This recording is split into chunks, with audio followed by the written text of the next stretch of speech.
interruption there. You'll never get an iron ship to sail across the Atlantic powered by full of coal to drive the engines. And he did. He had some disasters on the way.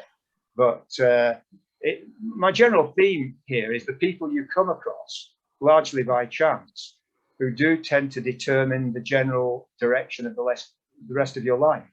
And I think deciding to go for engineering instead of physics was a very important branch point for me, which I've never regretted. Here's another guy I came across shortly after at university. I'm sure some of you will recognize him. Who is it? Richard Feynman, the Nobel Prize winning physicist, one of my great heroes. One of his quotes was, "For a successful technology, reality must take precedence over public relations, and nature cannot be fooled." We've got lots of politicians at the moment who would do well to study Feynman and listen to some of his great sayings.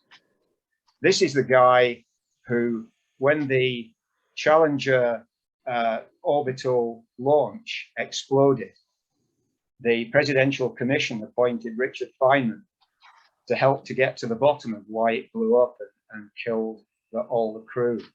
And Feynman, a fascinating forensic guy and bongo drummer, he realized that this Presidential Commission was hell-bent on a cover-up rather than getting to the facts.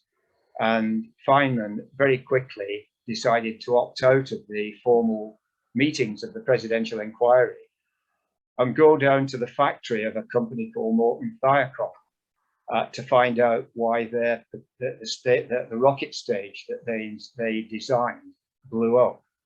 And by going to the local, he discovered the local bar where all the engineers and technicians at the factory had a drink in the evening and played the bongo drums and got chatting to people, and very quickly got to the bottom of the root cause of the problem and demonstrated it to the Presidential Commission with a glass of iced water and a rubber band.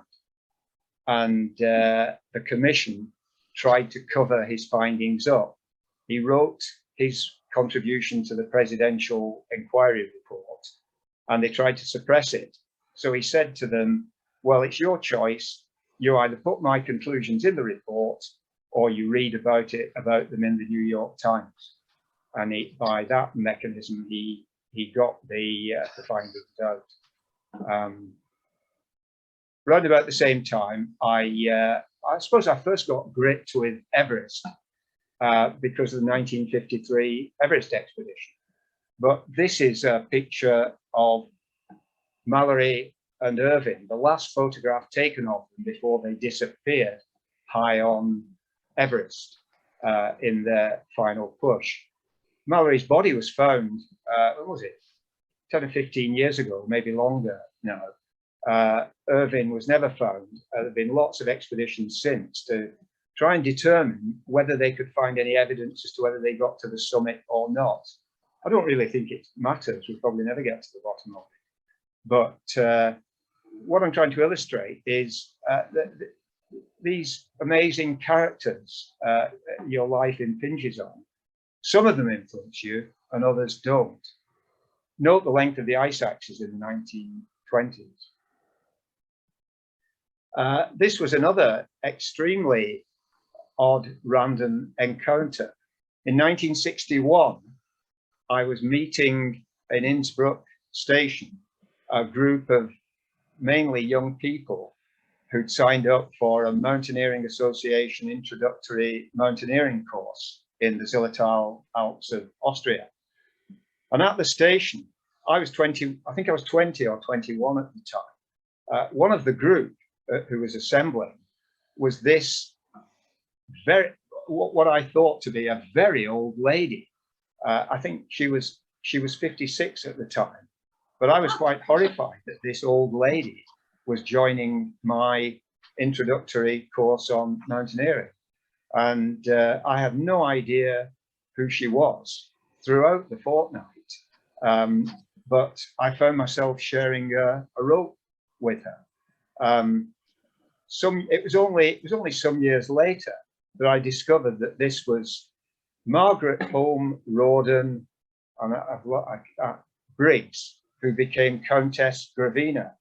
And that year, she had signed up for this Mountaineering Association course as a kind of wind down, because a year earlier, she had led an all-women's expedition to climb Cho-Oyu. I maintained a correspondence with her some years afterwards, but I'm just talking about that to illustrate how you should never jump to conclusions about the pedigree of old ladies you bump into who you know nothing about. Some hill runners around my age will remember Chris Gravina, who was a regular competitor in the Lake District 20 or 30 years ago. He's the son of Countess Gravina, Margaret Briggs. Another guy I came across more or less at random, Bill Tillman, an absolutely staggering character. He fought in the Battle of the Somme in the First World War, military cross twice, 2 Everest reconnaissance expeditions in the 1930s, and never got married, very much a grumpy bachelor for his whole life. And he spent his later years going on long voyages in an old Bristol pilot cutter to remote mountain ranges. And his criterion was to sail somewhere where he could get off the boat and anchor it and row ashore and climb some interesting mountains. I had the privilege of meeting him in 1967 when I was organising the annual dinner of the London Mountaineering Club in North Wales. And Tillman had just come back from one of his expeditions and lived in Barmouth at the time. I went down to Barmouth to collect him. An incredible, modest man. It was quite difficult to chat to. If I'd done a tenth of what he'd done, I'd want to talk non-stop about my exploits. Very difficult to even chat with Tillman. He was so modest. He disappeared in the South Atlantic in 1977, never to be found again. And that's probably on one of his expeditions to I think he was heading to South Georgia. And that was probably the way he would have preferred to go. Somehow, through my old mate, Brian Cunningham, Tillman led to our first expedition to Iceland, which started off as a mountaineering expedition until Brian's uncle, who lived in Vienna at the time, I recall, when Brian told him that we were planning to go to Iceland to cross an ice cap to get to the bottom of a crater with a dormant volcano underneath it, said, well, why don't you go in my boat? And it turned out that Brian's uncle had an old Virtue class 26 footer lying derelict on River Bann in Northern Ireland. And suddenly our mountaineering expedition turned into a combined sailing and mountaineering expedition. This is the only photograph I could find of one of the many storms that we spent 9 days surviving over 900 miles from Port Stewart to Reykjavik in Iceland. My only constructive role on this expedition was as ballast, because I was badly seasick virtually all the time. And when this photograph was taken, I was in a bunk somewhere down here, vomiting my insides out. But we survived, and we failed on the mountaineering expedition, but this led to return trips to Iceland that have been happening ever since. And this is a trailer leading on to what Alex is going to be talking about. Shortly after that, I met Barbara, my wife, and many people think that we met up a mountain somewhere. We didn't. We met in Shepherd's Bush in London, entirely at random. But this is a photograph of us on the way up the Hohe Dachstein in about 1970. This glacier has probably almost gone by now. I haven't been up the Dachstein since then. But another random encounter. After 3 years in London as a member of the London Mountaineering Club, we'd had enough of London, particularly as a result of the foot and mouth outbreak in 1967, and suffering 7-hour journeys cramped in a Mini, driving to North Wales to do some climbing on proper mountains.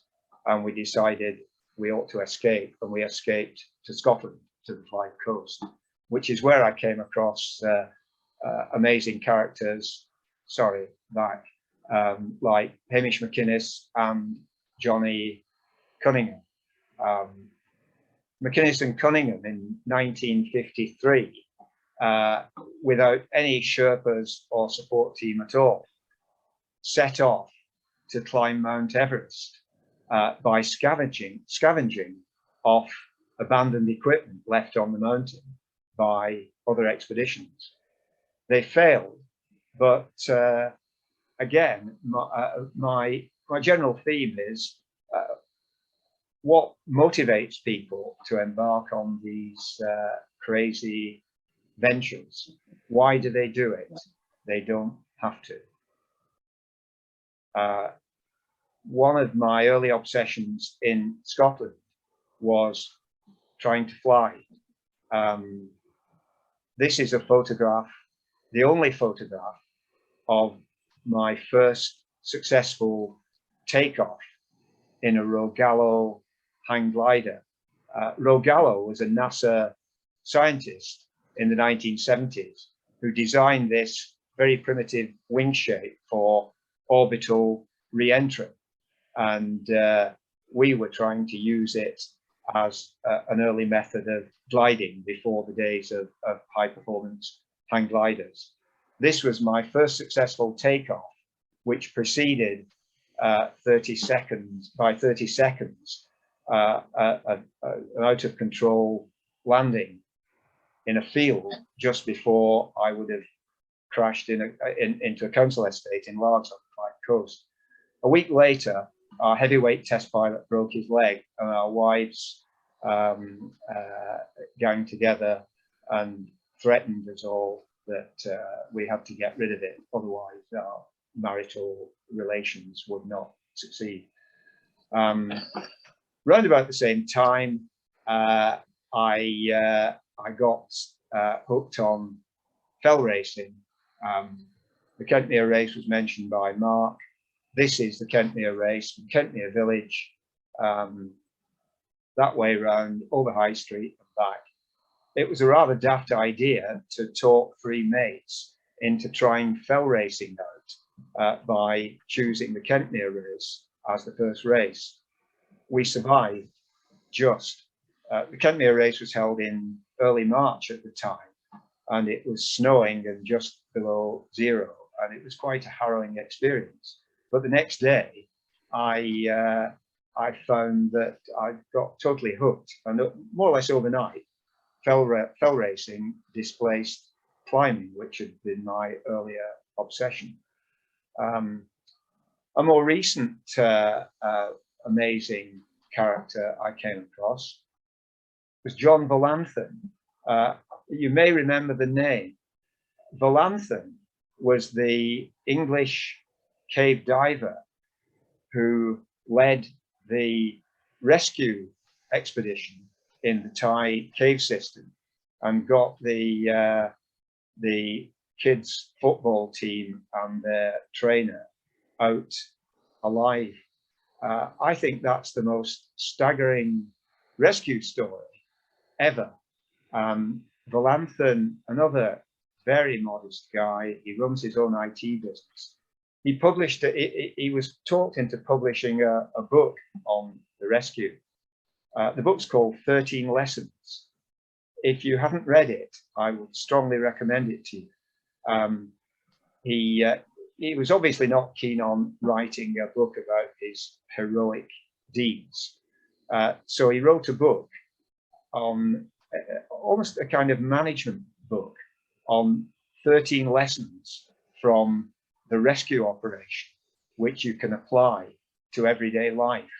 And it's an absolutely fascinating read, particularly about how you manage if you're presented with an unimaginable number of crisis problems. How do you prioritize them?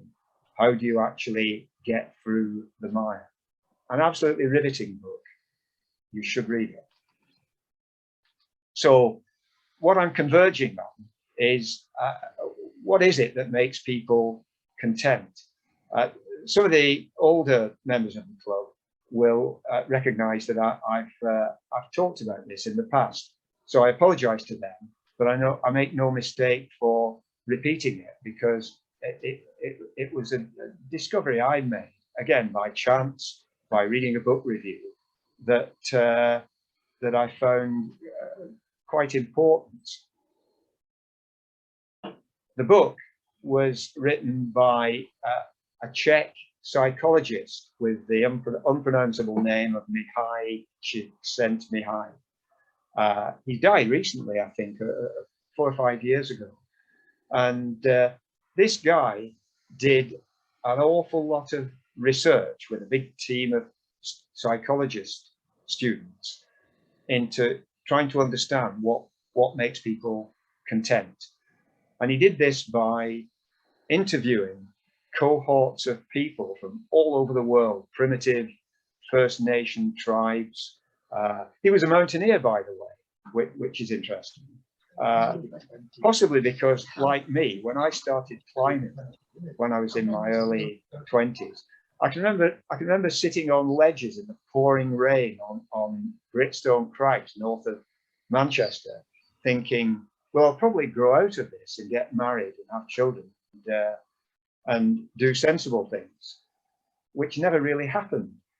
The question is, why? Why do we carry on doing these silly things that have no real practical purpose and involve a fair amount of pain and anguish in the process? And some of the groups that Csikszentmihalyi investigated were quite interesting. Mountaineers being one cohort, Japanese motorcycle gangs were another, Italian prostitutes were another. And the conclusions he came to are best illustrated in a very simple graph. He plotted all this data on a graph of intensity of challenge getting greater as you go away from the origin, against skill level. And what he found, and you probably say, well, this is blindingly obvious, which I suppose it is, but he crystallized it beautifully. If you're very skilled at something, but there's not really much challenge in achieving it, then you get bored. If you're not very skilled and you've got some formidable challenge, then you're in a state of panic. What he discovered was there's somewhere in between on this kind of balance line where you match your skill level with the scale of the challenge that you choose to tackle or someone presents you with. And if you can achieve this subtle balance, then you feel pretty good about it. And he called this condition flow. And all you runners will be totally aware of this, because it happens regularly for you when you have a good race and you come in at the finish. You've got everything under control. It's very hard and you're happy and content. And I've oversimplified his conclusions there. He put it in another graph like this, where he actually identified grades of boredom, apathy, relaxation, control, panic and anxiety on this side. The most distressing states being the most extreme mismatch between challenge and skill, or extreme boredom. And what we all seem to be doing when we're climbing, ocean sailing, swimming, running, is trying to match our skill level with the scale of the challenge. along this green line. And you can achieve this state without being very skilled. You can operate down here and you get content at a very low level of challenge. The desperate ones who are very highly skilled have to go and do things like climbing all the 8,000-meter peaks or doing ridiculously long and tough races, and they operate in this area. So that, I think, for me, was the great revelation from Carnethy High on why we keep banging our heads into a wall and getting some kind of satisfaction out of it. So back to the start, I think your life is mostly out of control, but by being very careful at these branch points and maximizing the number of choices that you're faced with, you can achieve some measure of control and you can enjoy it on the way. So that's all I have to say by way of somebody else who spent a long time on tackling rather challenging and distressing objectives. Over to Alex. Thank you. Brilliant talk, Keith. Thank you. Lovely. Thank you very much. Yeah. Does anyone have any questions to Keith? You'll have to unmute your mics. And while you're thinking about it, Keith, I have one comment. Your book by John Valanthan is very interesting. I didn't know he'd written that, but a very great friend of mine from many years ago called Ian Rowlands was a cave diver, and he broke world records for the longest distance dives in the UK and internationally. Unfortunately, he died in an accident in Mexico. His son subsequently took up cave diving because he knew of his dad's history and was on the same trip as John Valanthan, looking for those kids and rescuing them. Yeah, I mean, the staggering thing about his account of that rescue was that the first big challenge was, I mean, he was undoubtedly the best cave diver and the most able cave diver to run the rescue operation. But his first big challenge was getting to a position in his relationship with the Thai Navy and the Navy SEALs into a position of authority and respect so that he could manage the rescue operation when the Thai Navy SEALs, who were crack divers, but divers who are not used to diving in submerged tunnels, are not very much help in a submerged cave system. And when he and Valanthan and his mates found the kids alive, their first reaction was, "Oh my God, this is where the job starts," because they were convinced that they were looking for corpses. And when they found the kids alive, suddenly the scale of the problem escalated enormously. A gripping story and some gripping lessons from it. Fascinating. Any other questions to Keith or comments?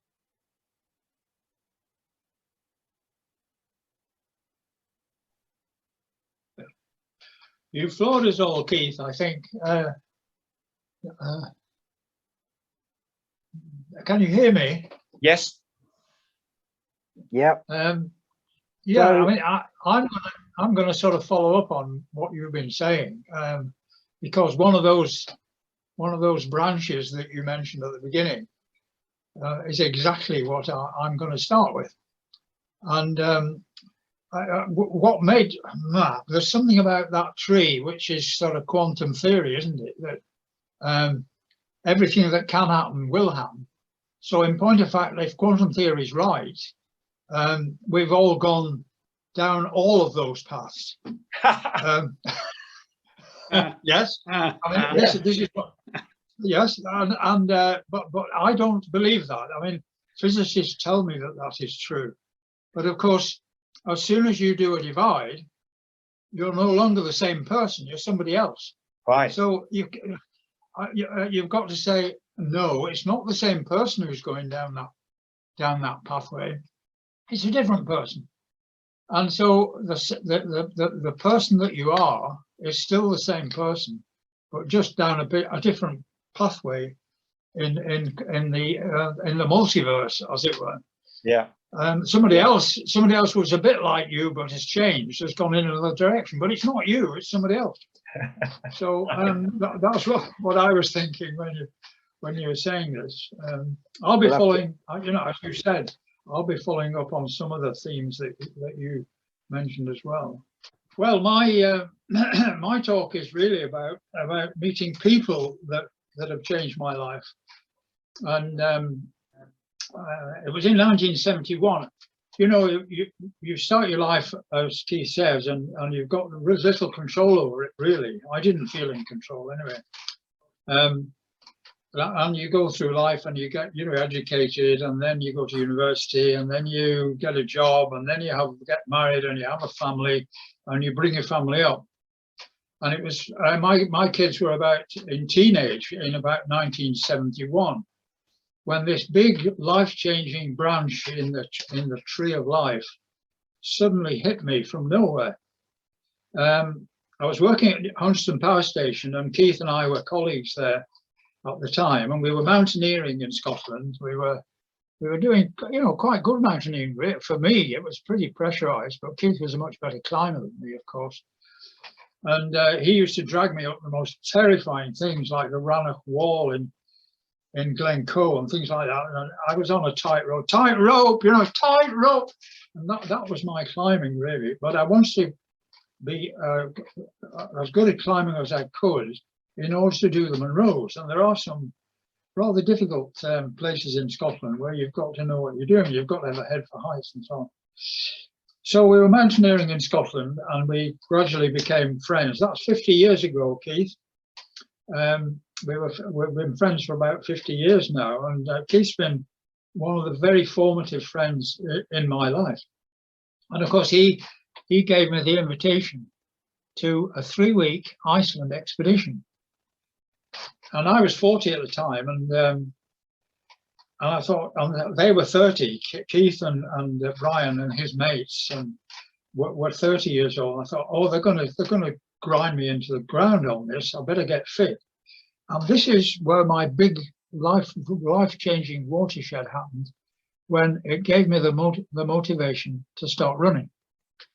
And that was a really big change in my life, and it's been with me ever since. And it's been the catalyst for so many interesting things that have happened to me since. And as you say, Keith, there are these sudden changes, and things are never the same again. And then I would add to them the people you meet as well, that you meet people who change your life and who affect you very much. And those are one or two of the people I'm going to have to talk about as well. So that was the motivation to get me running, and I was reasonably fit, I think, at the time. So in 1972, Keith invited me along to this expedition which he'd designed, and he'd had a go before, as he explained. And the idea was that we went to Iceland, to Reykjavik. Reykjavik's about here, and then we'd take a bus along the south, right along the south coast. The bus would dump us here. In those days, the road round Iceland was broken at this point for a reason which I'll tell you later. And so the bus would dump us here. We'd go up a big valley called the Djúpa Valley, a big river, get onto the ice here, and then walk to the middle of Vatnajökull, where the crater was, where Keith wanted to go on his previous expedition. So that was the plan, and we got together, and we had a year to get ready. And so we got everything together, and oh, by the way, yes, since 1890, the land covered by glaciers in Iceland has gone down by about almost 20%. And surprisingly, almost a third of this decline in the last 20 years. So global warming is real, global warming is happening, and it's affecting Iceland quite severely, that the ice caps are disappearing. If you put the Vatnajökull ice cap, which I pointed out earlier, This is a sort of, I traced out the ice cap and put it on the north of England. It roughly covers the north of England from Carlisle to, nearly to Barrow, and from one coast to the other. That's roughly the size of the ice cap itself. And from where you get onto the ice, we did about, I think it was about 50 to 70 miles, something like that, before we actually reached the crater. The crater itself is at about 2,000 meters, and strangely enough, it fills up with water by heat from below the cauldron, and there's a thick layer of ice at the lowest point. And then as the water melts, as the ice melts and the lake increases in height, there comes a point when the ice becomes detached here, and all of this, most of this water, shoots out in one great whoosh, and was the road along the south coast washes away that south coast. Nowadays, there's a bridge there. There's a viaduct which has been built, which puts up with these things.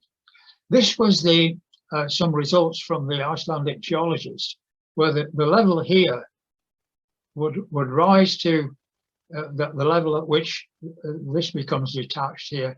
Then it would all rush out in a couple of days, and it's called a Jökulhlaup, a glacier run. There was one in November 2021, and the drop in the ice level here was about 80 meters. So it's a severe, an absolutely severe thing that happens. And this went on for many years, almost in a very symmetrical waveform like this. So Keith wanted to go and said, come on, let's go and have a look at this. And we'll go down the crater and we'll have a look at it. So that was the objective of the expedition. So we did quite a bit of planning. We went to see, now then, who was it? It was, just a minute, I've got went to see the Simpsons in Glasgow. They'd sledged across Greenland, in fact. So we thought they might be able to give us some ideas on how what sort of a sledge to use and what sort of things to do. So we went to see the Simpsons. Myrtle Simpson, by the way, wrote a book called White Horizons, and that's well worth reading. Very interesting book about the Icelandic. What they said to us was, no, just a minute, Greenland is quite different from Vatnajökull. Greenland is a low ablation, low precipitation ice cap. Vatnajökull is a high precipitation, high ablation. A lot melts in the day. So there's an area of perhaps several miles at the beginning of the ice where it might be very, very wet and very, very difficult to sledge with an ordinary sledge. So we designed this sort of sophisticated tin tray, which we learned was called a puckla. And we were very careful to design it. I got a sheet of polished PTFE from work, from Hudson, which was used to jack very heavy loads into position. And I got a sheet of this from the lads at Hudson Power Station, and we designed this puckla. And we went out on a couple of tests, and we discovered that you needed connection points in all sorts of places in case you went backwards or forwards or sideways. And this is what we came up with. We had a couple of tests with it, one in Glen Shee and one in the Cairngorms, and we learned a lot from those tests. All the gear, we put all the gear in this big box. The sledge is at the bottom there. The puckla went in the bottom. Ski, personal gear, winter gear, etc., tents, so on and so forth. And we put it in this box. Plus, the very key planning thing was to plan the food. And in these 3 boxes was the food that was going to see us for at least 10 days and probably a fortnight. And it was all dried food, of course. And it was about, I think David designed about 2,500 calories a day. And we were using at least 5,000 or 6,000, of course. So we all lost a lot of weight on this thing. But there was the food, and it was all in packages, so we couldn't always eat it all at once. So, and that stuff we got to Iceland on a ship, from Glasgow, in fact. So off it went, and then we put all this stuff on a bus. The bus which went along the south coast of Iceland. This is the bus station here, and we turned up with all this stuff, and we didn't know whether the bus driver would let it on. He might say, "No, you're not putting that on my bus. Bugger off. You're not going to put that." He didn't bat an eyelid. Yeah, just stick it in there and it'll be all right. So we drove all day practically along the sort of Sandur. It was almost, it was the shore of the southern Iceland. And then at the end of this road, it was almost all day, I think. We got there about 3 or 4 o'clock. And this is the end of the road. And everybody had left by that time. And we got all the gear out, and the bus went. And we looked round and we realised we're on our own. This is it. All this planning, we've got to do it now, boys. So off we set, and we started walking up the valley, as I showed you, to the snout of one of the glaciers, in the hope that we would get on. We'd read a few accounts of these expeditions on the Vatnajökull, and sometimes the expedition didn't even get onto the ice because of the crevasses. We found that it was very easy. We walked straight up the ice. After 3 days of 3 camps of walking in, double carrying mine, because we had to carry everything twice. It was just too much for us to distribute it between ourselves in the rucksacks. We were doing 7 miles a day times 3, yes, and that was for 3 days. So that was 20 miles a day, slogging, carrying perhaps 30 or 40 kilograms or more, and 3 camps. And we got to the edge of the ice, and then we went on and recce'd the way to get on, and it was all very straightforward, but it was very soggy at the beginning. And so camp 4, we'd done 3 camps up the valley, and camp 4 was on the ice itself. And as you see, it was quite wet and damp, but it wasn't as soggy as we expected, really. So that was camp 4, the first camp on the ice. The second camp, wherever we stopped, somebody always had their bum in the air. I don't know why, but because everything's down there and you're up here, you've got to get your bums in the air. So we were like chickens scratching about, putting the gear up. And this is Brian, Keith's long-term friend. That's another Dave, another long-term friend of Keith's. That's me with my bum in the air, and Keith was the 4th person, of course. This is the way we pull the buckler. The hauling technique we argued about at great length, and we thought of pulley systems to make sure everybody was pulling at the same weight, putting their back into it, as it were. But we came to the conclusion it was, and we also designed all sorts of harnesses and stuff like that. But in the end, we just had a simple band of around our waists, and we just went like that. The front man navigates, and it was largely dead reckoning, really. There wasn't a lot of, as you can imagine, not a lot of contours and things. So we had to more or less, although there were none attacks like this, there were features which were on the maps, which we managed to acquire. And we got them from, no, that was another time. So this is how we used to pull the thing. He navigates, and we all pull, and there's one resting all the time. And it was really, as we got onto the dry snow, it was really very, very straightforward. And I think we covered about, you'll correct me if I'm wrong, Keith, but I think we covered about 15 or 20 miles a day on the ice, on the snow. And we discovered that about midday, 1 o'clock, with the sunshine, the top crust started breaking through, and it was very, very difficult to pull the sledge. So we decided to start about at dawn and pull till about 3 o'clock, or until midday anyway, until the ice started, the top crust went through. And there's another camp. Camp 6 or 7 or something. And this is the sensational views. The vistas were stunning. This is looking south. We'd gone up north to start with and then turn right. This is looking south to where we'd come up the valley here, south towards Camp 4. And here we got to the edge of the crater, and here's the crater here. And sure enough, we found it. Sometimes it was just beautiful snow, very cold, of course, even in July. This was July. And we thought we were going in a straight line on a compass bearing, but we weren't, of course. We weren't going in a straight line at all. When we got to the crater proper, and had gone along the edge for a while, we discovered this geologist's hut.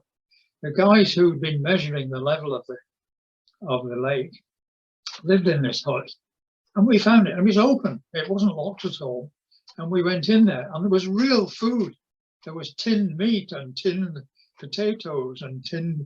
Oh, it was wonderful. So we snuck a lot of this stuff, and we left our dried food in its place. And we wondered what happened later, but we never heard from anybody. We left our address and so on, but we didn't hear from anyone. So it was a lovely place. You know, instead of camping on the snow, we camped on beds on this geologist's hut. Keith and I decided we're going to go into the crater and we're going to walk across it. But when we saw the state of it, there'd been a yockelklap, in fact, in March before we went in the July. And of course, the bottom of the crater was complete chaos. You can't see from this film, but down there, it was complete chaos. So we had to pack in. And then we saw this big sort of ready to go chunk of snow here in the sunshine. We were down here that time. And we thought, no, this is not a good idea. So we turned back, had a last lingering look at the crater and the snow and so on.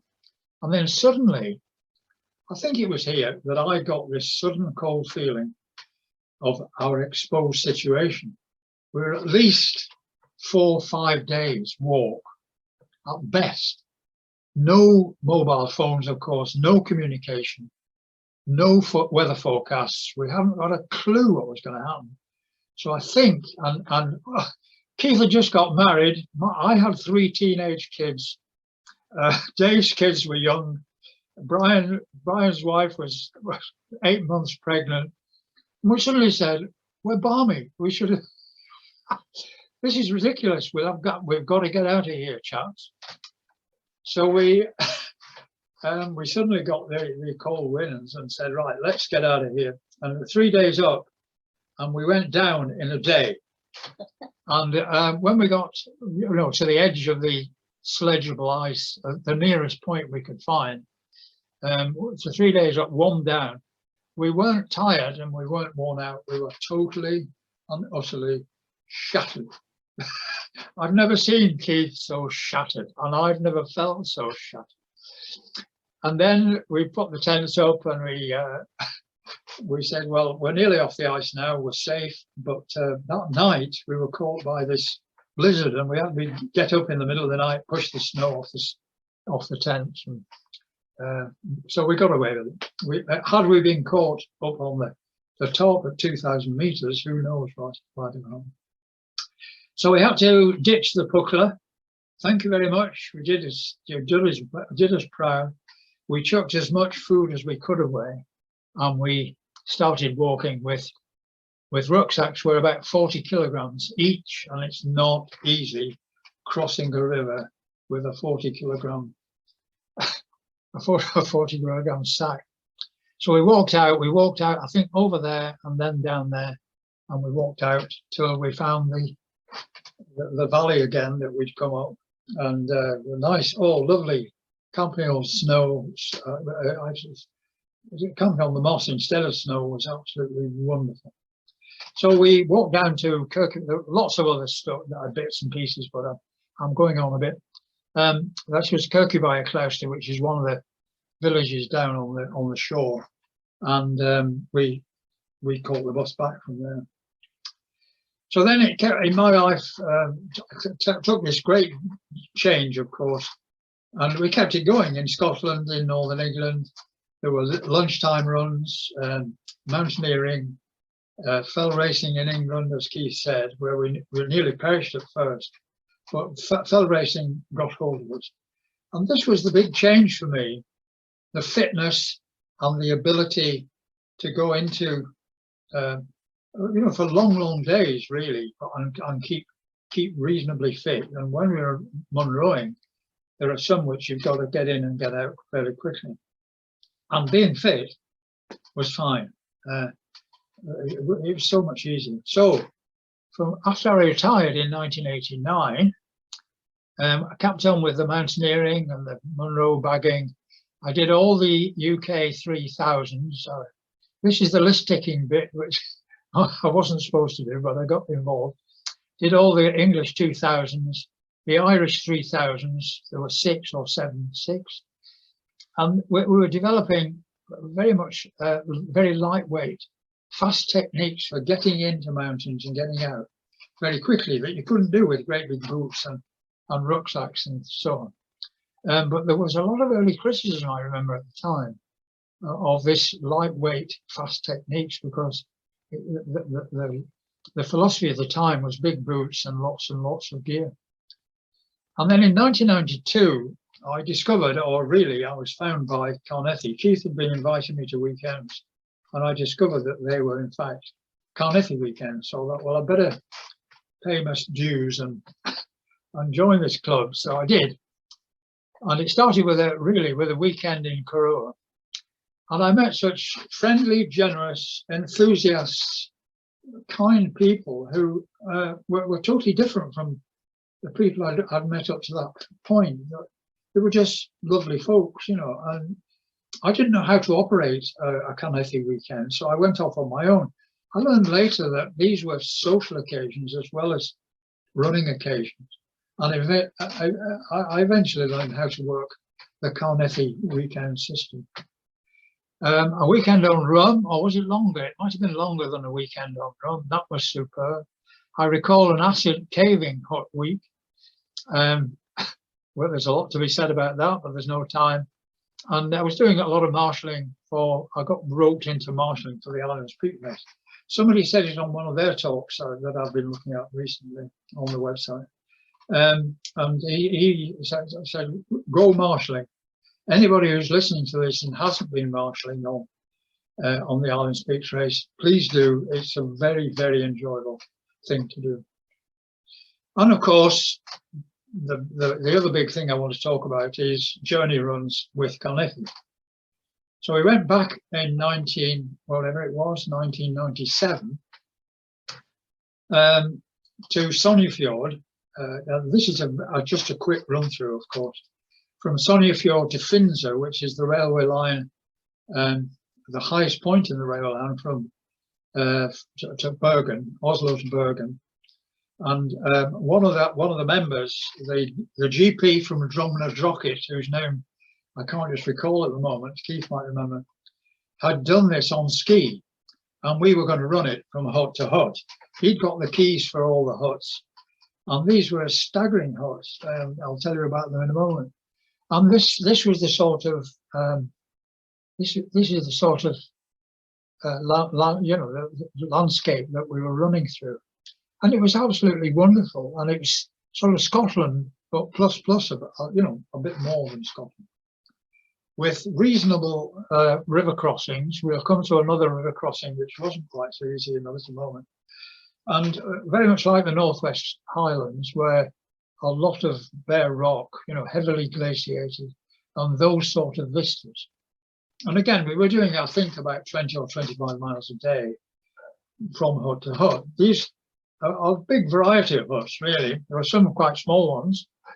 They were fully stocked. We weren't carrying food or anything.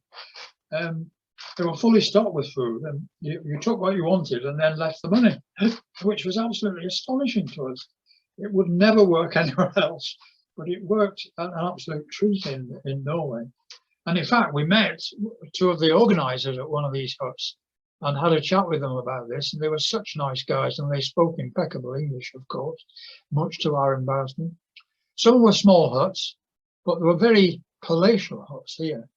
And one of the things I remember about this was when we stayed there, we got news of Princess Di's death in Paris, which was a bit sad. We got to Finser, and we had a day to spare for some reason. I don't know why we had a day to spare, but we did. So we decided to go onto the Hardanger Plateau.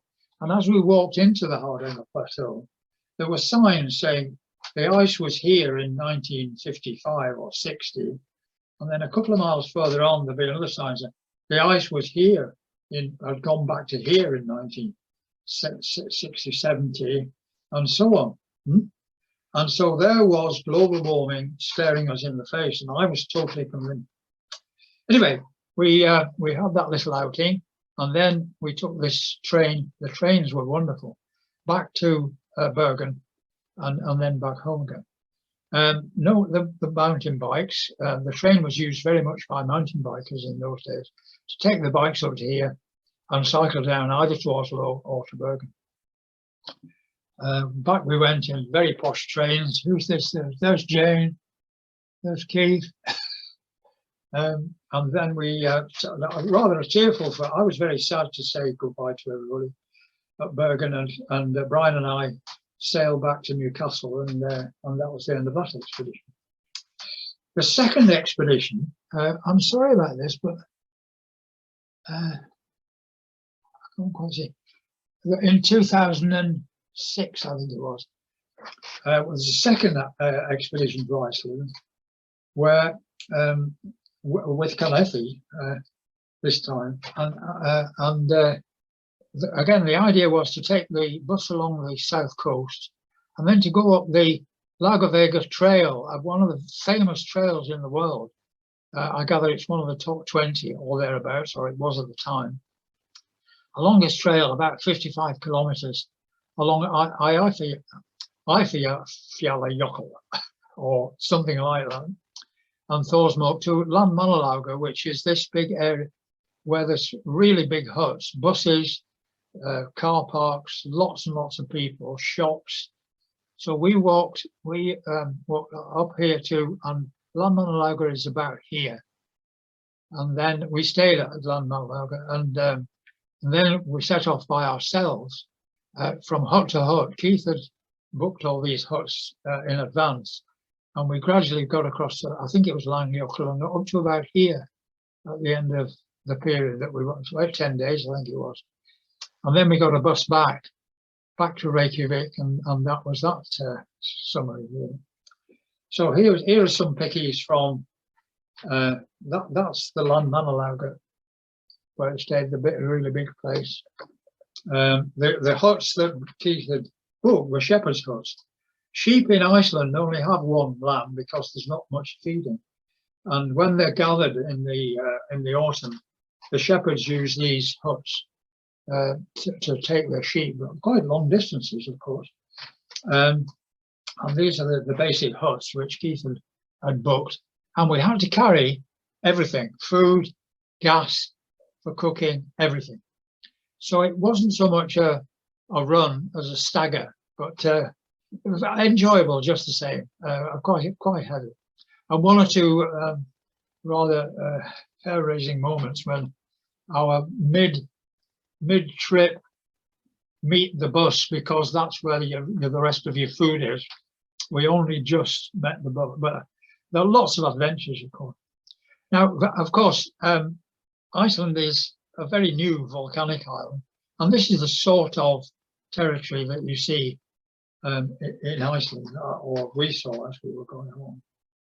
There's the team. There's Hilary and Moy, Andy, Jane. Oh, there's Colin. Yes, I told you you're in, Colin. Keith, and there's the team that were doing this. And on the trail, the footbridges were really very good. They were excellent. In fact, the whole trail was very good. And there were scenes like this, steam coming from underground from the volcano, and these bridges, snow bridges that you didn't know were snow bridges at the time. It's only when you got across that you realised there was a snow bridge that you'd just been over. And I managed to get over early and photograph one or two people coming across. There were cold bits, there were snowy bits, there were hot springs. There again, Colin again in the hot spring. This is Moy. Whenever there was an opportunity to swim, Moy was in there. This is Langlyochel, where we'd walk across to, I think it's Langlyochel anyway, to one of the huts as well. Those were the sort of views that we had. And it's difficult to believe, but these sort of almost tent-like huts, we all packed in there. I don't know how we managed to get in there, but we got in there. And one particular river crossing I thought was worth talking about. You can see that the rivers were very wide, and when you're in the middle, we were up to about waist deep or so. And I'd spoken to a guide before we went, and he was advising me about what we should do and shouldn't do when we got there. He said, one thing you must not do is when you come to a big river crossing, do not use ropes. People have drowned on the end of ropes. So we didn't do ropes. We sort of got into teams and locked together for balance and walked across this. Now this is well past halfway, of course. Down here, we were up to about that level. And this was just coming out at the other side. And as the girls said, they remarked it was nickel-wetting in more ways than one. And sure enough, it was. And the lads, of course, had a slightly different problem when the ice cold water. That water is 0 degrees centigrade. This is glacier melt water, which is not very clean. So you have to be careful with the water, by the way. Not very clean and very, very, 0 degrees centigrade. We were picking up obsidian all the way, and little bits of obsidian. We were delighted when we found. On the last day there, we discovered this obsidian mountain. The obsidian is this glassy black lava that comes out from time to time. And there was a whole mountain of it. We could have waited till then. Then we jumped on the bus. Somebody's trying their underwear or something on the bus signs. It's not good enough, is it, really?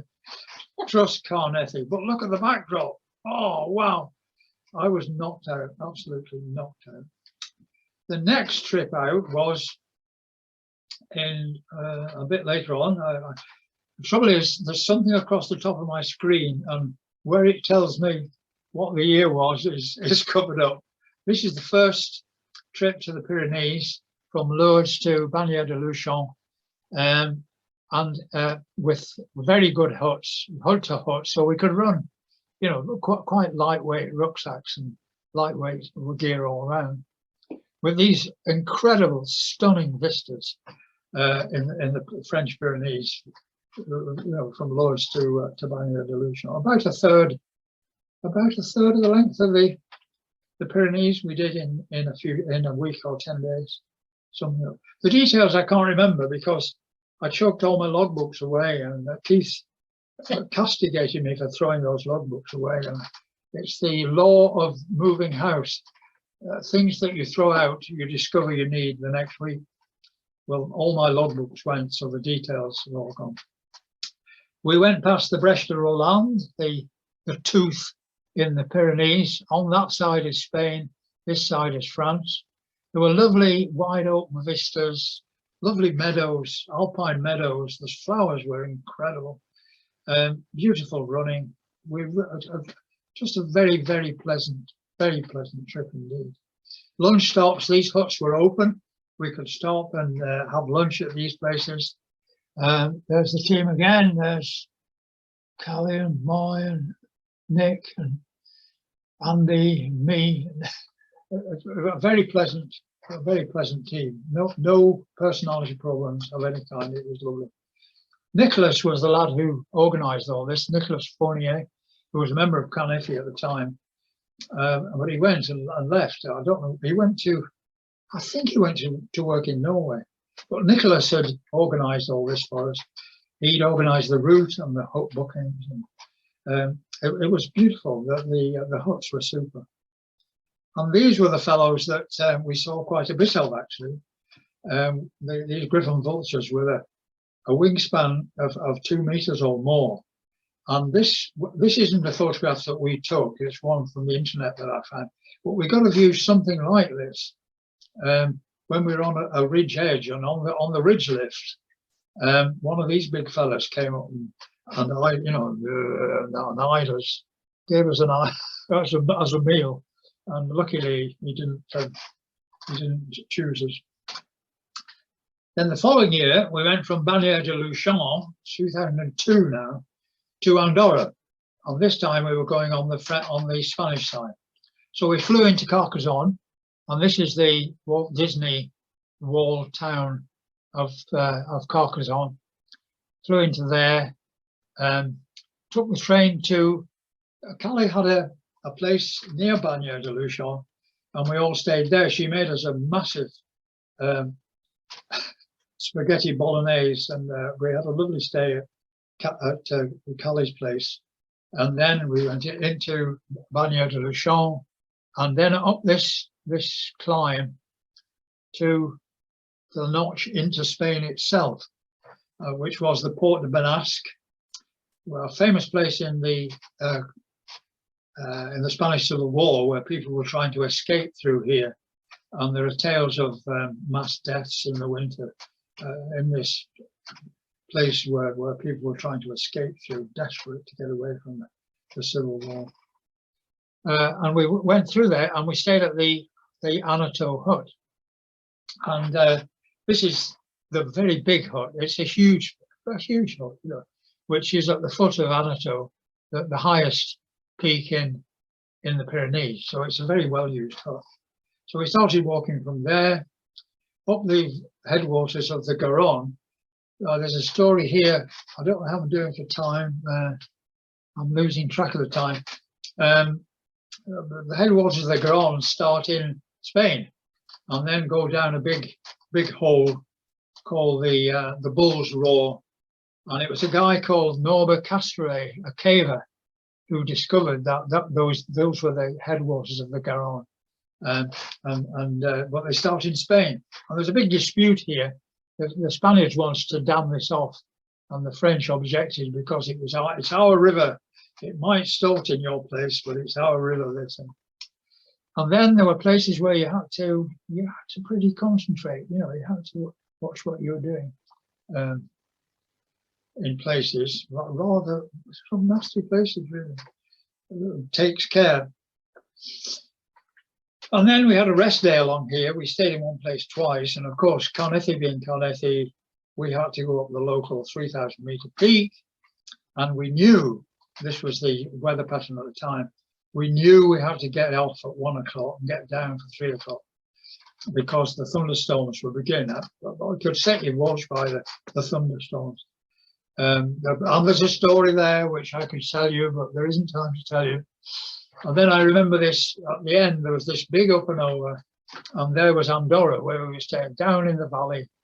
Andorra's down in a big valley. Those who, perhaps some of you have been skiing there. It's down in a big valley, and with a ring of mountains around it where the skiing. The next outing was to France, from Clermont-Ferrand to Aurillac, which is part of the it's covered where the volcanic area of the south of France. The Ardèche. No, not the Ardèche. Not the Ardennes. Anyway, I'll think of it later. And it's very much volcanic, and the theory of volcanoes, the geology of volcanoes was sorted out in this area. The Massif Central, that's what it is, the volcanic Massif Central. And that's the sort of views that we were getting at the beginning of the run. And here is the Massif Central. It's about 15% of the area of France. And we started up here in Clermont-Ferrand and ran to about here, which was to Aurillac, where the railway station was. And once again, it was our French friend who organised all this. His parents lived in Claremont Farm, and he'd organised all this, the huts, the route, and everything. And here's the team, and it was very, very summary, of course, being southish of France. And the famous Puys, with when the weather was like this, there were balloons and hang gliders, and it was lovely weather. I don't think we had any bad weather at all. There were some rocky bits, some luxurious accommodation, lovely food, lovely beds. It was wonderful. A few tricky bits which you had to take care. And I think this is Pew Mary. I'm not sure, but I think it is. And we went up and over, sort of through down the other side to this big road crossing, where Keith and I, the year before, I think it was, we'd been over on the bikes. And I'll tell you the story of why we went over here on the bikes in a little while. I've got to knock on now. We caught the bus back to Paris and back to Charles de Gaulle. So those were the journey runs that I did with Carnethy. And then I've got to mention the cycling tours that we did, the gang of four, Keith and two friends of ours, two colleagues of ours, in fact, in the nuclear industry, where we went with panniers and just did touring in the Pyrenees on the French side, the Alps, two trips to the Alps. We did Ireland, Misenhead to Malinhead, north to south, Wales, furthest south to furthest north. And then Keith and I, just by ourselves, did the Pyrenees on the Spanish side. So here are a few photographs of, it's really just a travelogue, really, of some of the passes that we did. I remember coming out from Geneva. We used to take the bike bus, the Bike Express, and then do a route, and then take the Bike Express back. And I remember coming over from Geneva and seeing this incredible vista of as clear as can be, of Mont Blanc, I think it is. And we did the Tourmalet, of course. This is the top zigzags of the Tourmalet. I don't know where these are, but they're typical views of cycling in France over the passes. We searched out all the famous passes we could find, and it was, again, beautiful. On the top of every col, doing these is a lovely cafe. There's always a super cafe at the top with wonderful views. On one trip we did the Ventoux. That was my first time over the Ventoux. I've now done it 3 times. We did Alpe d'Huez, of course, twice. We went over twice, not in the same week, but done it twice. The Croix de Fer, the Galibier, all the famous, we went searching out the Bonnet, the highest in France, the Telegraph, the Galibier, the Izoard, all these big passes, which were great, absolutely great.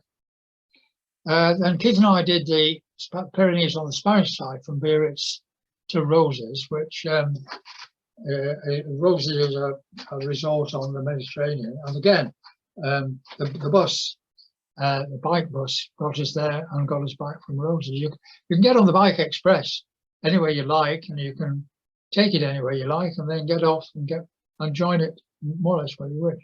We saw this strange, if anybody's been on the Spanish side of the Pyrenees, and we saw this great sort of almost a bird cage, but we hadn't a clue what it was. If anybody knows, will they please tell us? We got opposite the Brest de Roland on the Spanish side, and we attempted to walk into it, but the weather wasn't very kind and we didn't have the time, so we didn't get to the Brest de Roland from the Spanish side, but never mind, we tried. These are the sort of pictures. Always a good cafe at the top of the passes. I wore my Carnethy vest, actually, because it was the Spanish colours. I thought we would be treated nicely if we wore the Spanish colours, and the Carnethy vest fitted the bill exactly. We saw a festa, a weekend, a festive weekend with runners. We thought, runners, yes, we know about runners. Through Figueres, which is where Salvador Dali Museum is, we spent a lot of time there. And I was astonished at the amazing range of the art that Dali produced in this museum. And eventually we reached this resort on the Med on the Spanish side of the Pyrenees, and we were picked up by the Bike Express. Also in this period, I did three Carrymores with Moira in Argyll, around the Cheviot, and from Blackcomb here in the southern upland, the southern lakes, and through the lake. There was always terrible weather, and we entered the age handicap, and because of my advanced age, and Moira was over 40 then, we used to get 40 minutes per hour of running time.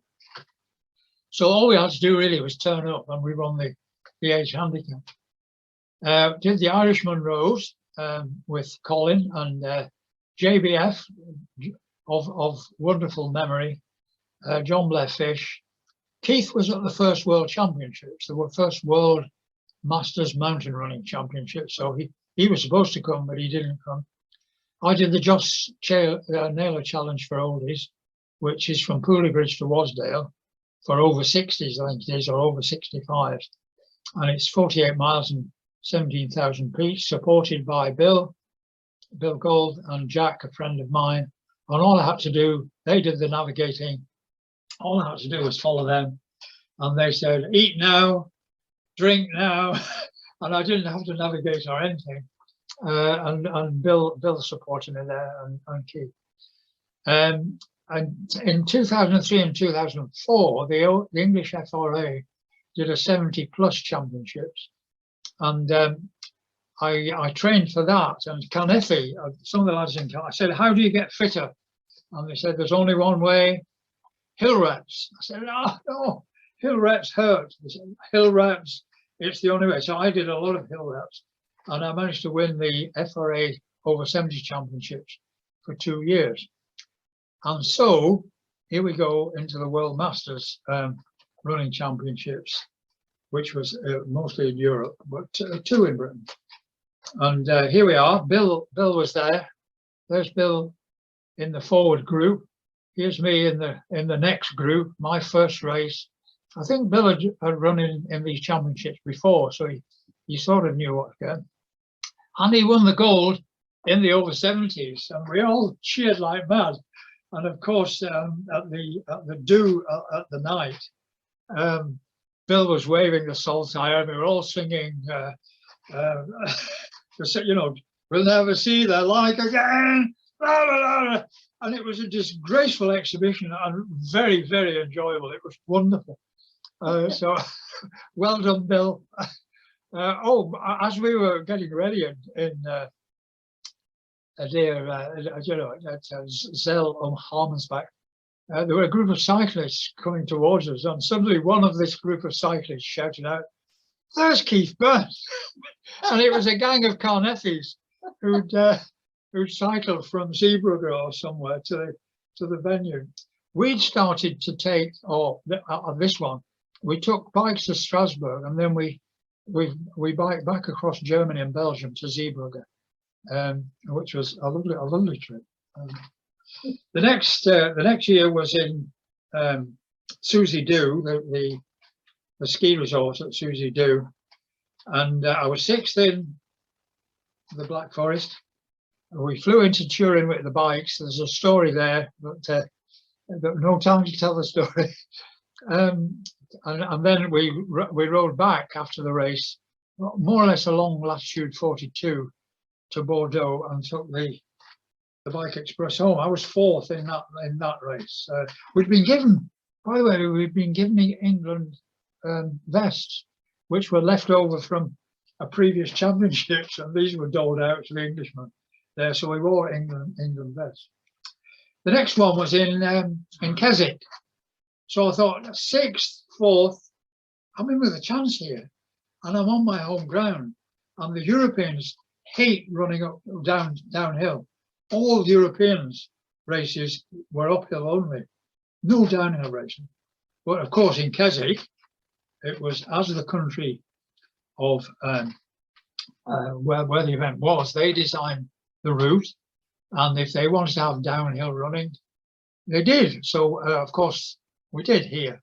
Set off from Keswick Field to Lonscale Fell, which was next door to Skiddaw. The oldies over 70s did Lonscale Fell, a bit shorter, and the young ones did Skiddaw.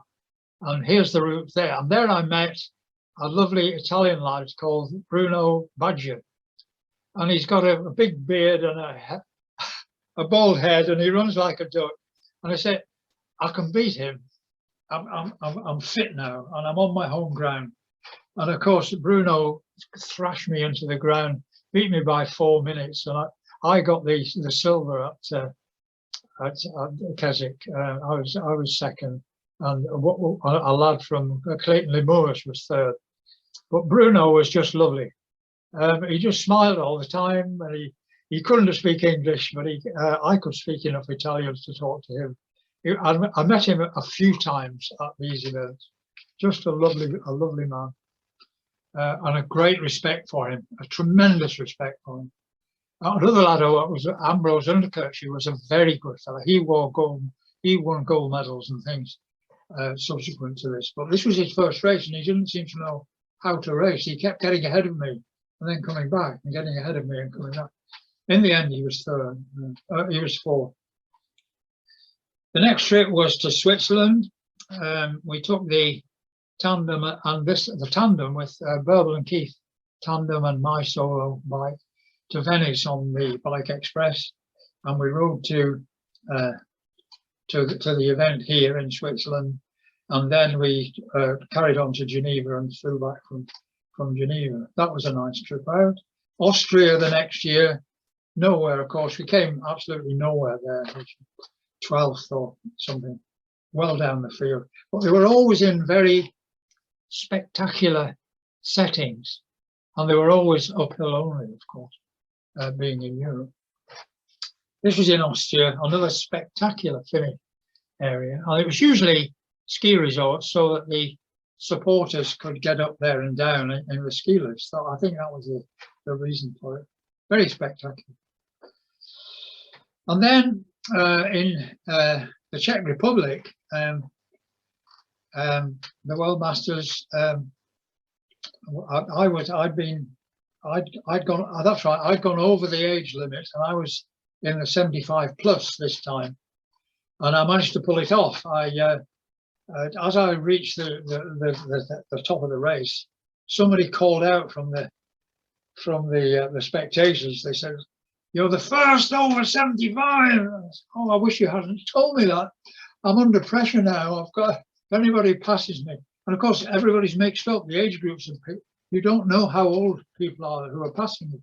You hope they're younger than you. But I managed to pull off the gold here with the national anthem, podium, and I have to confess, tears as well. Very emotional, very emotional. Then there was another event we went to in Poland. We missed a year. Then the tandem and me on the solo. Here's Burble and me, and we flew into Krakow, cycled to the venue, ran the race. Absolutely nowhere, nowhere to be seen. Weather awful, and then we cycled round the Tatras into Slovakia. And back to Krakow and back home again.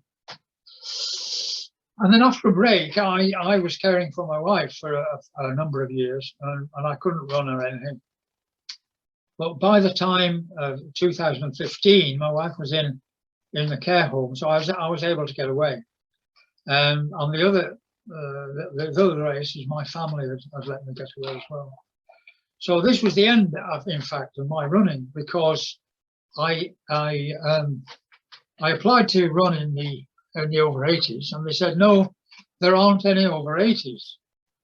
I said, well, okay, I'll run in the over 75s, that's fine. No, you misunderstand us. No over 80s can run in the proper race. What? You must be joking.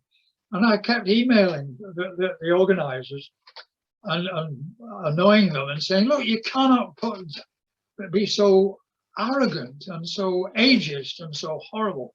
All the people who've been winning medals and supported you all these years, and just because they get to 80, you say, you can't run in our races. It's not on. But Carnethy wrote to the organisers. I got Bruno Badger's club to write to the organisers, and I pestered them, but they wouldn't change their minds. They just said, no, sorry. Fortunately, at the end, I entered the open race, and I ran in the open race, no bother at all, and got right. I wouldn't have been last in the over 75s with the time I got, and because it was the same route. And then I was interviewed afterwards at the event on the loudspeakers, and of course the organisers were there, and I berated them when I was being interviewed by this, and this last was obviously very, very sympathetic and asked me the right feed questions, you know, so I could have a rant at the organisers. But never mind. At that point I said, right, running finished. I don't want to know about running. If that's what you're going to be like, I don't want to know. And so I gave up running at that point. Just a quick graph of how I don't know where I got this, but I think it's a general curve, which is somebody will correct me if I'm wrong, but I found this somewhere on the internet for various events, and this is the sort of pattern of performance that you gradually rose to your. I think these are long, big, long distance performances, and so on. I think you rise up to about 20, 30, and then a slow decline to about 60, 65. Then you hit the cliff, and down you come in a great big downwards. And I'm about here now, and so I'm about. I'm not even as fit as a 5-year-old. The kind of curve starts at 5 years old.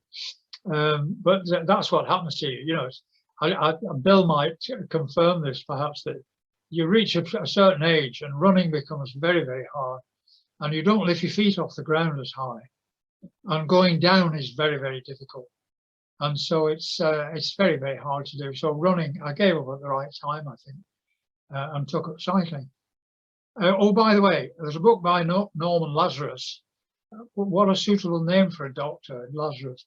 On a study he did on 80 plus cyclists. Well, cyclists of 80 plus age, and it's very interesting. Anybody who wants to see the results of reasonable physical exercise, read Norman Lazarus. Very good book, very nice book. And since 2004, I've had a lot of memorable cycling adventures, tours with the CTC tours and peak tours in Manchester, very good, and with the Darlington Cycling Club. I did the jog at 83, and when I got back, my family said to me, you must be one of the older people to do this. And sure enough, I was older than the then record holder at 81. So they said, well, there's only one thing for it. You're going to have to do it again. And you're going to have to get all the, having done it at 83, the amount of information you've got to gather to convince Guinness World Records that you've actually done it it's more difficult than the run itself. It's ridiculous. But in doing the training for these, I'd gone from Caen, you know, the ferry at Ouistreham, to Nice, over Ventoux, from Ouistreham to Montpellier, which was a lovely, you know, France north to south, Atlantic to Mediterranean. Dover to Durness, you know, the alternative Le Jog, which is the other, you know, the other way across from right to left rather than from left to right. And it goes via Arran and Skye and the northwest coast. It's a lovely ride. I recommend it. And then I went to the Dory Cycling Hotel in Riccione on the Ajax coast with my family a couple of times, my daughter. And then did weeks in Mallorca with the club. And when you're in Mallorca, you've got to do the famous Sa Calabra ride. and his finishing the job in 2018. It was a terrible day. The weather was awful, and for the last third of the ride, my younger daughter had accompanied me on her ribble. This is a ribble, and this is us at Land's End, at John O'Groats rather, at the finish of my second John O'Groats. I did my third Ventoux on a visit to Provence, and now I've been up Ventoux on separate occasions, you understand, from all 3 points of going up there, Molosine, Bedouin and Salt. So I've been up all 3 ways, and this is my elder daughter, my middle child, and she came up with me. It's great when you can do with your kids, and I beat her up. Yes, we're doing this. I couldn't not show you a picture, or for those of you who haven't been up Sacalabra. This, I got these off the internet. I didn't take these, but at the top there's a place where it goes under itself, you know, as you come down here, and it's a ridiculous road. There's part of it. Then the rest goes. And it just goes down and down and down and down. And every time you go down and you see a kilometre sign, you say, I've got to come back up here, haven't I? But you've just got to do Sacalabra when you're in Mallorca. There's nowhere. In 2019, I moved to Ulverston with a new partner, an old school friend of mine. We'd been at school in Lancashire, and we knew lots of mutual friends and so on, and we kept in touch through old students meeting, and we decided to get together. We'd both lost our partners, so here we are in Ulverston, and I've been here two and a half years now, and things have worked out very well. The South Lakes, the hills are quite steep, and so I just bought an electric bike to keep me going for another few years, and I thought I'd show you the bike. This is the Ribble SLE bike, which has a 36-volt battery in the down tube and a hub gear here. That's the hub gear.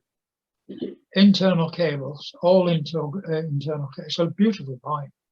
And just one knob, one switch, one press button on the crossbar for controlling everything, for selecting the level of help you require, which is in 3 bits, and it shows you what the level of the battery as well.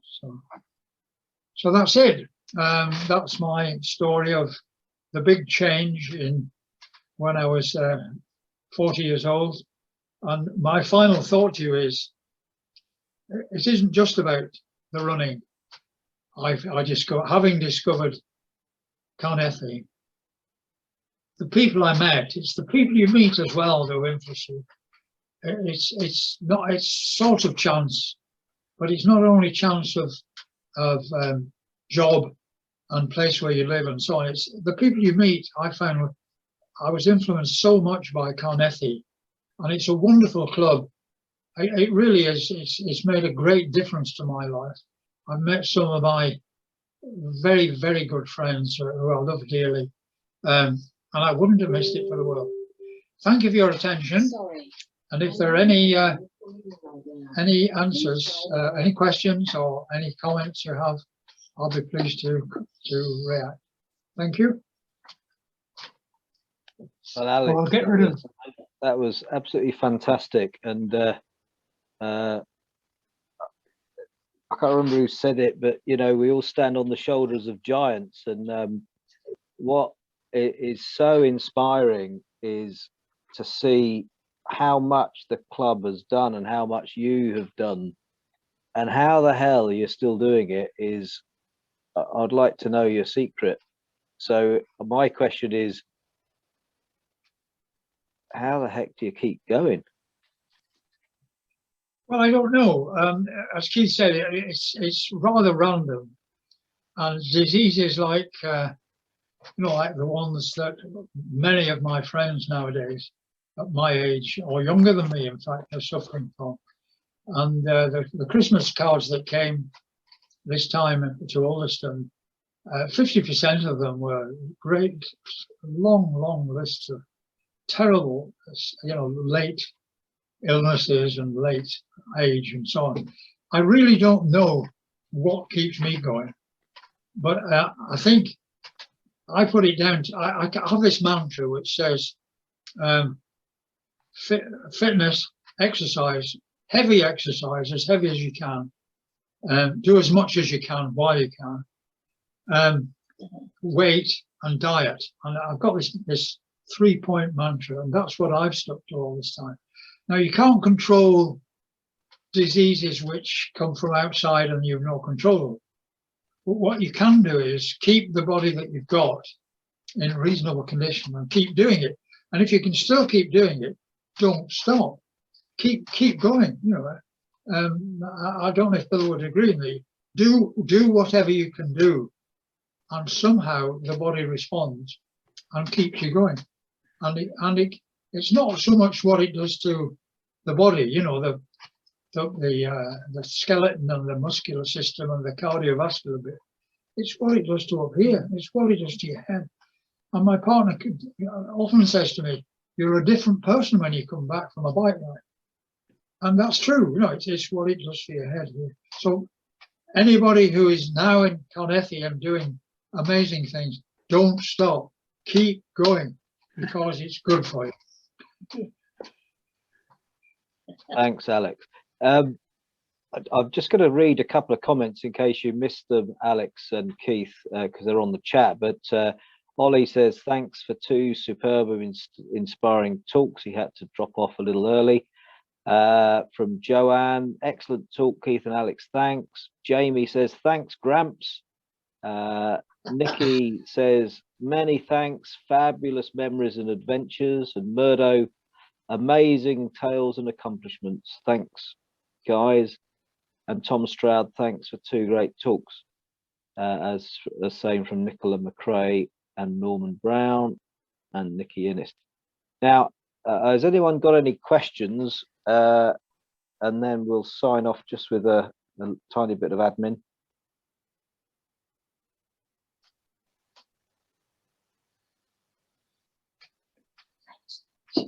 No, I think, well, I'll do my admin while anyone's thinking.